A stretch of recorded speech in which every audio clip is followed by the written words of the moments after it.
Price the lord. ಯೇಸು ಕ್ರಿಸ್ತನ ಅತ್ಯುನ್ನತವಾದಂಥ ಮಧುರವುಳ್ಳ ನಾಮದಲ್ಲಿ ನಿಮ್ಮೆಲ್ಲರಿಗೂ ನಮ್ಮ ಜೀಸಸ್ ಲವ್ಸ್ ಪ್ರೇಯರ್ ಮಿನಿಸ್ಟ್ರೀಸ್ ಮೂಲಕ ವಂದನೆಗಳನ್ನ ಸಲ್ಲಿಸ್ತಾ ಇದ್ದೇನೆ.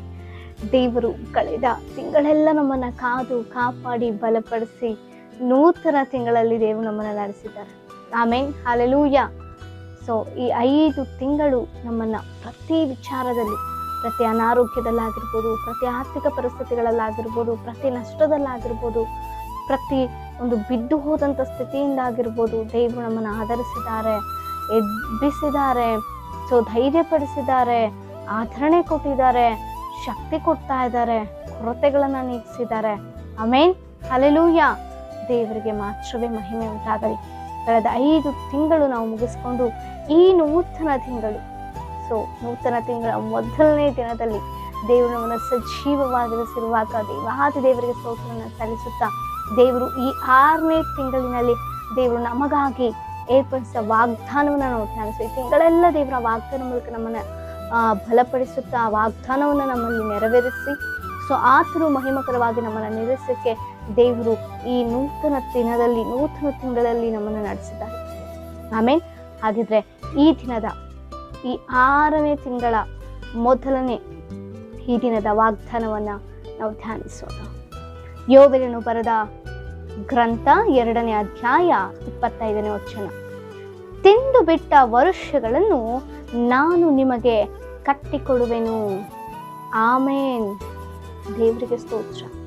ಪ್ರಿಯರೇ, ಈ ನೂತನ ವರ್ಷದಲ್ಲಿ ನಾವು ನೋಡುವಾಗ, ಸೊ 5 ತಿಂಗಳು, ಸೊ ನಮ್ಮಲ್ಲಿ ಯಾವ ಒಂದು ಆಧ್ಯಾತ್ಮಿಕತೆಯಲ್ಲಾಗಲಿ, ಒಂದು ಈ ಲೋಕದಲ್ಲಿ ನಾವು ಜೀವಿಸುವಂಥ ಒಂದು ರೀತಿಯಲ್ಲಾಗಲಿ, ಸೊ ಯಾವ ಒಂದು ಬದಲಾವಣೆಯೂ ಕೂಡ ಆಗಿಲ್ಲ ಅನ್ನುವಂಥ ಸ್ಥಿತಿಯಲ್ಲಿ ನೀವಿರಬಹುದು.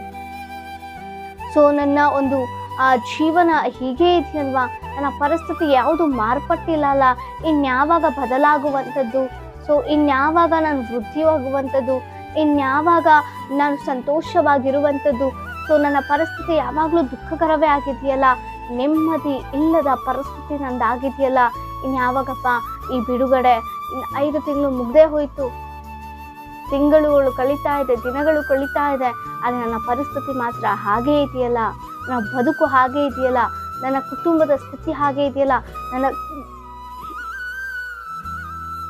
ನನ್ನ ಗಂಡನು ಹಾಗೇ ಇದ್ದಾರಲ್ಲ, ನನ್ನ ಹೆಂಡತಿ ಹಾಗೆ, ನನ್ನ ಮಕ್ಕಳ ಪರಿಸ್ಥಿತಿ ಏನು ಬದಲಾಗಿಲ್ಲ, ವರುಷಗಳು ಕಳೀತಾ ಇದೆ, ಆದರೆ ಅವರಲ್ಲಿ ಯಾವ ಬದಲಾವಣೆ ಉಂಟಾಗಿಲ್ಲ ಎಂಬುದಾಗಿ ನೀವು ಆಲೋಚನೆ ಮಾಡ್ತಾ ಇರ್ಬೋದು.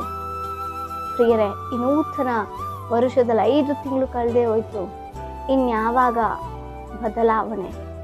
ಅದಕ್ಕಾಗಿ ದೇವರು ಈ 6ನೇ ತಿಂಗಳು, ಈ ಅರ್ಧ ವರ್ಷದಲ್ಲಿ, ಅರ್ಧ ವರ್ಷ ಅಲ್ವಾ, 6 ತಿಂಗಳು, ಈ ಅರ್ಧ ವರ್ಷದಲ್ಲಿ ದೇವರು ವಾಗ್ದಾನ ಸಹಿತವಾಗಿ ಹೇಳ್ತಿದ್ದಾರೆ, ತಿಂದು ಬಿಟ್ಟ ಪರಿಸ್ಥಿತಿಗಳನ್ನ, ತಿಂದು ಬಿಟ್ಟಂತ ವರ್ಷಗಳನ್ನ ನಾನು ನಿಮ್ಗೆ ಮತ್ತೆ ಕಟ್ಟಿಕೊಡ್ತೇನೆ ಅಂತ.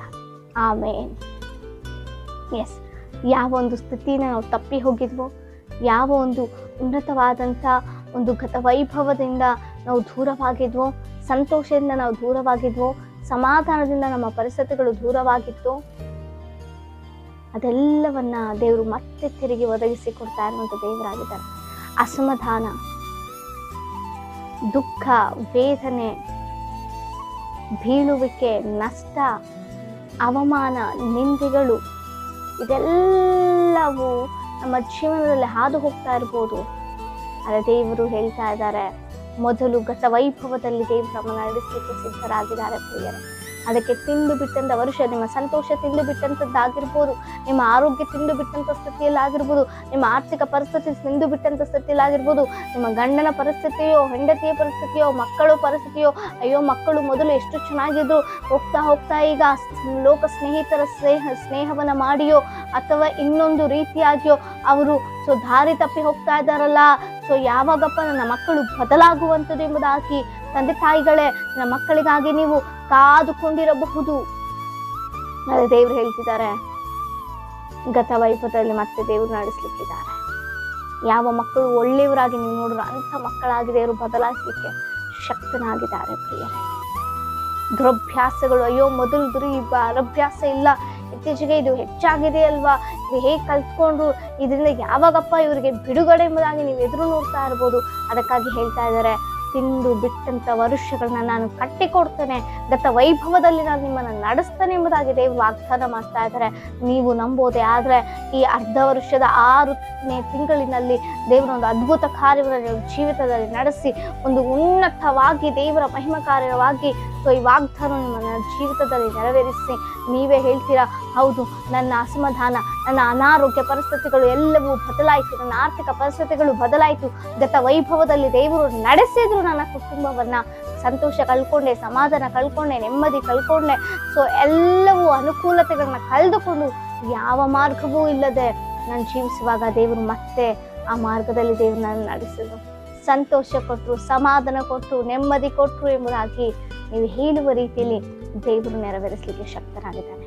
ನೀವು ನಂಬ್ತಾ ಇದ್ದೀರಾ ಪ್ರಿಯ ಸಹೋದರ ಸಹೋದರಿಗೆ? ನೀನು ಏನು ನಂಬ್ತೀಯೋ ನೀನು ಅದನ್ನು ಹೊಂದಿಕೊಳ್ತೀಯ, ನೀನು ಏನು ನಂಬುತ್ತೀಯೋ ಅದನ್ನು ಹೊಂದಿಕೊಳ್ತೀಯ. ಆಮೇನ್. ನೀನು ಒಳ್ಳೆಯದು ಎಂಬುದಾಗಿ ನಂಬುದ್ರೆ, ನನ್ನ ಜೀವನದಲ್ಲಿ ನಾನು ಅನುಭವಿಸ್ತಾ ಇದ್ದೇನೆ ಸಂತೋಷ ಎಂಬುದಾಗಿ ನೀವು ನಂಬ್ತಾ ಇದ್ದೆ, ಖಂಡಿತವಾಗಿ ದೇವರ ಕಾರ್ಯವನ್ನು ಮಾಡ್ಲಿಕ್ಕೆ ಹೋಗ್ತಾ ಇದ್ದಾರೆ. ಆಮೇನ್. ಅದಕ್ಕಾಗಿ ದೇವರಿಗೆ ಸ್ತೋತ್ರ. ನಿಮ್ಮ ಯಾವ ವಿಜ್ಞಾಪನೆ ಆದರೂ ಕೂಡ ಕಮೆಂಟ್ಗಳ ಮೂಲಕ ತಿಳಿಸಿಕೊಡಿ. ನಿಮಗಾಗಿ ನಾವು ಪ್ರಾರ್ಥನೆ ಮಾಡುವವರಾಗಿದ್ದೇವೆ. ಪ್ರಾರ್ಥಿಸಿಕೊಳ್ಳೋಣ. ಪರಿಶುದ್ಧರು, ಉನ್ನತರು, ಮಹೋನ್ನತರಾಂತ ದೇವರೇ, ನಿಮಗೆ ಸ್ತೋತ್ರ. ಹೌದು ಕರ್ತನೆ, ತಿಂದು ಬಿಟ್ಟಂತ ವರ್ಷಗಳನ್ನ ನೀನು ಕಟ್ಟಿಕೊಡ್ತಿರೋದಕ್ಕಾಗಿ ಸ್ತೋತ್ರ. ಈ ವಾಗ್ದಾನವನ್ನು ಯಾರೆಲ್ಲ ನೋಡ್ತಾ ಇದ್ದಾರೋ, ಅದು ದುಃಖದಲ್ಲಿಯೋ, ವೇದನೆಯಲ್ಲಿಯೋ, ಅಪ್ಪ ಅಸಮಾಧಾನದಲ್ಲಿಯೋ ಅಪ್ಪ ನೋಡ್ತಾ ಇರ್ಬೋದು, ಅವರ ಜೀವನದಲ್ಲಿ ಏನೆಲ್ಲ ಕಳೆದುಕೊಂಡಿದ್ದಾರೋ ಮತ್ತೆ ಪುನಃ ಒದಗಿಸಿಕೊಟ್ಟು ನೀನು ನಡೆಸು, ನಿನ್ನ ಮಹಿಮವಾಗಿ ಅಪ್ಪ ನೀನು ಕೃಪೆ ತೋರಿಸು ಎಂಬುದಾಗಿ ಪ್ರಾರ್ಥಿಸ್ತಾ ಇದ್ದಾನೆ. ವಾಗ್ದಾನ ನಮ್ಮೆಲ್ಲರನ್ನ ಆಶ್ರಯಿಸು, ಸಾಕ್ಷಿಯಾಗಿ ನಿಲ್ಲಿಸು. ಯೇಸುವಿನ ನಾಮದಲ್ಲಿ ಬೇಡಿದೆಲ್ಲವನ್ನೂ ಹೊಂದಿದ್ದೇವೆ ಪರಲೋಕದ ಪರಮ ತಂದೆಗೆ. ಆಮೆನ್. Praise the lord.